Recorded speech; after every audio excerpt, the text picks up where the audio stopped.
An event was held at the United Nations to amplify the voices of Iranian women, one of many talks at the UN aimed at bringing the voices of silenced women to the world. NTD's Sean Marshall has more information. U.S. forces recently started to dismantle the Iranian regime, but Iranian women have been silenced by the regime much longer. On March 9th, Iranian women spoke at the United Nations about human rights abuses from the Iranian regime. Today, I stand before you with one eye. But the story I bring with me is not only about losing an eye. It's the story of a generation of Iranian women whose bodies have become the battlefield for freedom. In November 2022, during the protests in Iran, I was shot and I lost the sight in my right eye. Why was a bullet fired at my eye? The answer is painful, yet clear, for the crime of seeking freedom.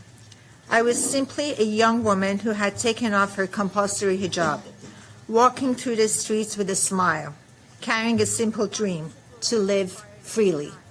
According to analysis by IranProbe.com, the past 47 years of structural discrimination against women in Iran has been a pillar of the regime's survival strategy.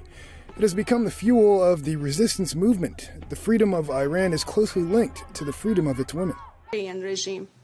Growing up, this regime did everything it could to brainwash us, to plant slogans like "Death to America" and "Death to Israel," to silence human dignity, and to turn athletes into tools that could be used for political propaganda on the international stage.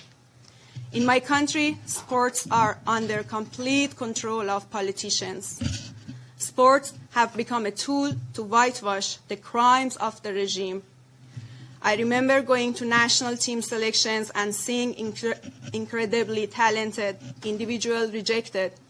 And why is that? It's because of this gender apartheid regime. It's because these people were Baha'i, because they were Afghan, even though they were born in Iran, or sometimes simply because they were Kurdish.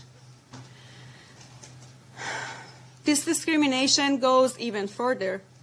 We were never allowed to compete against Israeli athletes, even if it meant losing the final and wasting years of hard work and dedication. This was just one of many sessions from the 70th session of the Commission on the Status of Women, CSW 70.